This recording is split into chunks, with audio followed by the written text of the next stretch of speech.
Buenas tardes. My name is Luis Etcharren. I work for PHIBRO Animal Health as a Global Marketing Director, and I'm going to share with you our experience on how to control the infectious bronchitis virus variants in the world.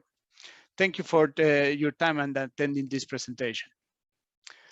Let me start with a brief introduction of the infectious bronchitis problem in the world. This is a chicken-specific coronavirus, first identified in the early 1930s. We know that the virus replicates mainly in the respiratory tract with related clinical signs, but also the virus can spread to the urogenital and intestinal tracts. This virus causes considerable economic losses in egg production and egg quality, affecting also the viability of the embryo, and it reduced the performance and increased the mortality in broiler chicken flocks. The first variant of the virus was the Connecticut strain, found in 1951, and the first vaccine was based on the Massachusetts strain, developed in Holland in 1960.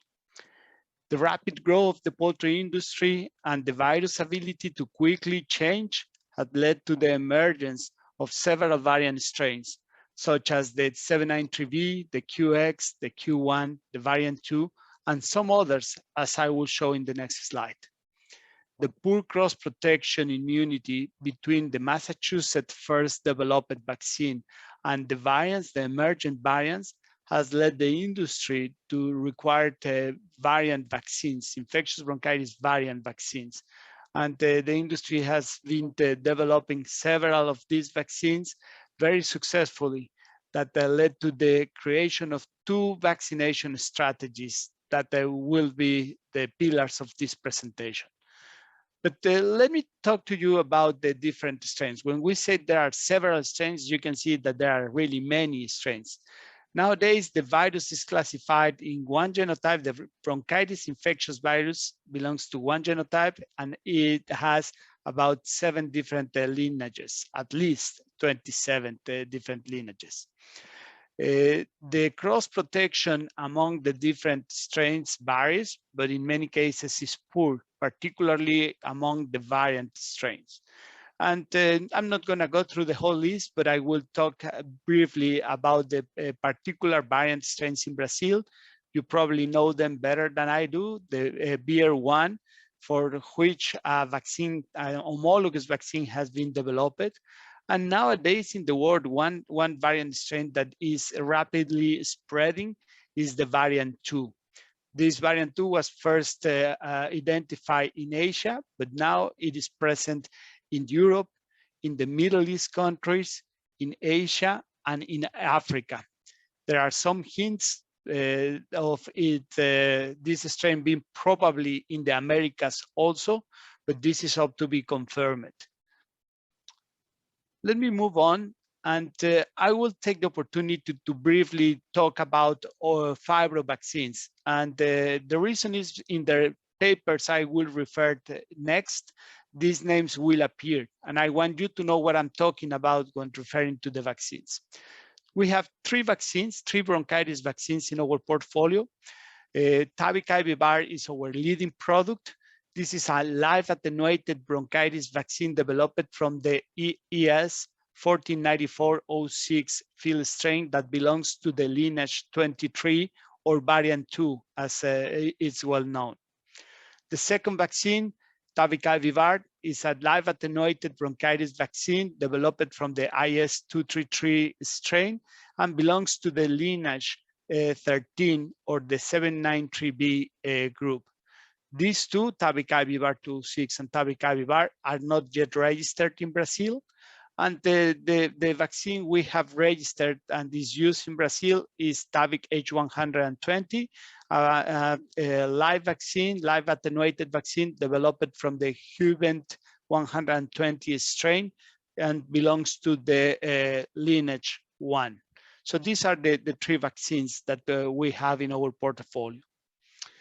Let me describe briefly the strategies, the Homologous Protection Program and the Heterologous Protection Program. The homologous protection is a vaccination strategy based on the use of a vaccine strain that matches the field virus lineage. This has proved to be a very powerful strategy for the virus control. FIBRO has been running the challenging studies for about 12 years already and has proved the efficacy of this approach.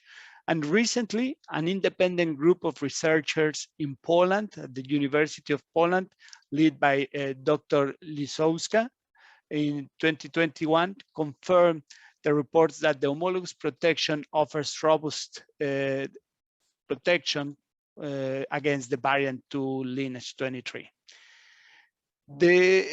What we have confirmed is that to protect in the field against this variant 2, there are needed 2 doses of the vaccine. The first one applied at day 1. The second one is recommended between day 10 and day 14 of age. We know that when we run challenge studies in SPF birds, 1 dose can be enough. Definitely in the field, particularly when facing hot environments, high challenge, 2 doses are the best alternative. The second strategy is the Heterologous Protection Program. And in this case, there are used 2 different strains, 2 different bronchitis virus strains that can protect against a third heterologous lineage, a third heterologous field virus. This is of great value whenever there is not an homologous vaccine to match the challenge, or wherever there are multiple lineages circulated in the field. In many countries, there is the presence of the QX and the Q1 and the QX and the 793B, or the QX that is very common, and the variant 2 strains. In these cases, it's difficult to use an homologous protection approach, and an heterologous has proven to be very effective. I will share with you a couple of papers, results of different papers published by independent researchers. So this is people that has confirmed what the FIBRO at some point has published, or that has investigated on the different approaches to control the variant strains of the bronchitis virus. In this study, I want to bring your attention there were used 2 variant strains, the 793B and the variant 2, different vaccination programs, including the H120, the D74 or the QX, the Massachusetts strain or the combination H120 and D74. You will find that the birds were challenged at 35 days of age whenever they were vaccinated in the hatchery and at 14 days, and birds were challenged at 21 days when there was only 1 vaccination in the hatchery. What is important, the summary of this work is, if you look at the challenge with 793 strain, the heterologous programs offers very good protection, 83%, 85%, 85% against this strain. But when the variant 2 was used as a challenge virus, the protection fall to 50%, 70%, or 60%. So the protection is much lower when they're doing the variant 2, confirming that best protection can be achieved with the homologous variant 2 against the variant 2, as you will see in the next works. This is one other work. This is the work published by Dr. Lisowska in Poland. And as you will find here, they tried different vaccination programs. They use MA5 and, excuse me, the names of the vaccines. Normally, we don't use the name of the vaccines, but this is the original report of the paper. So I'm just using the same results they published. And we have here the MA5, iBird, or Primo QX, used in combination or alone at day 1 or day 14. What is important of this paper is 1 dose of the variant 2 vaccine, FIBRO-STABIC IVR206, 1 single dose in the hatchery was enough to protect 100% of the birds. While an heterologous program required 3 different vaccines, MA5, CEVAC, iBird, and Nobilis Primo QX, to get the same level of protection. So it's much more convenient, much more efficient to use 1 single vaccine to protect against the challenge of the variant 2, rather than using 3 different vaccines that may have not only an intrinsic higher cost because of the vaccines, but also because of the post-vaccination reaction associated to the use of these 3 vaccines. This third work is a different approach. I already talked to you about using different vaccination programs, heterologous programs, with the challenge of the variant 2. In this case, we are going to use the variant 2 to protect against an heterologous challenge, against the challenge of QX. And this is a paper, a work done by PHIBRO's team, where the birds were vaccinated at day 1 and day 13 or 14 with Tavic IBV 206, and were challenged later on with the QX strain. As you can see, we tried this vaccination program against 3 different QX viruses, one isolated in Russia, one other from South Africa, and another one from Israel. And you can see that the protection level was very good, very high. The worst case was 80% in the case of South Africa. And these are just our control groups to validate the study. The non-vaccinated challenge birds were pretty much sick, all of them, and the vaccinated not challenged remained healthy. Now, moving to a third program, and this is an example of the Heterologous Protection Program. And here I'm going to refer to the use of the 793B group vaccines in combination with H120. And the birds vaccinated with this calendar were challenged with a Thailand QX strain, the THA 8151. And then the birds were evaluated 2 days, 4 days, or 6 days for post-challenge. The clinical signs in the vaccinated groups, there were no clinical signs, birds stay healthy. The control groups validated the challenge, and the non-challenged, non-vaccinated group remains equally healthy and normal. The interesting thing here is the results of the PCR in a conventional test.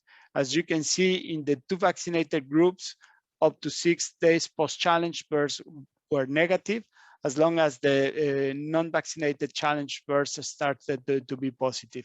So as you can see, conclusions of Dr. Niwat and his team of researchers mentioned that the combination of the variant or 2 bronchitis vaccines, the variant 793B and the H120, provided good protection against the QX, a third vaccine in this study.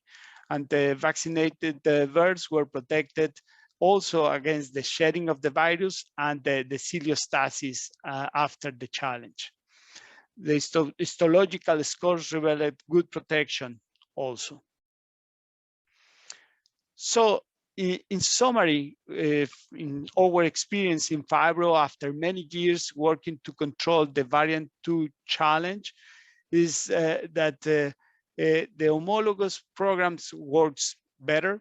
In this case, for variant 2 challenge, it has been proven by many different researchers that the protection is partial only, even regardless the number or the vaccines that are included. So our recommendation here is to use the homologous approach. We also have experience and proof that the heterologous protection strategy can work very well when used properly and is implemented in the right conditions in front of the right challenge.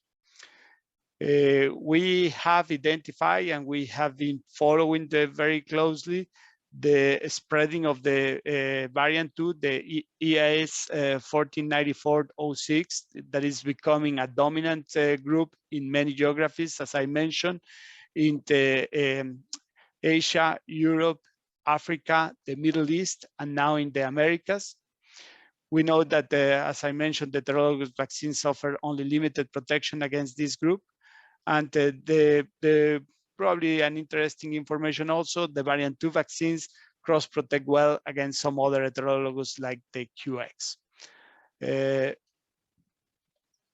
With that, I want to thank you for your attention. This is a map, a worldwide map, where the red highlighted countries indicates a positive presence of the variant 2. This is how we have been following and identifying the spreading of the virus. And with that, I want to thank you for your attention.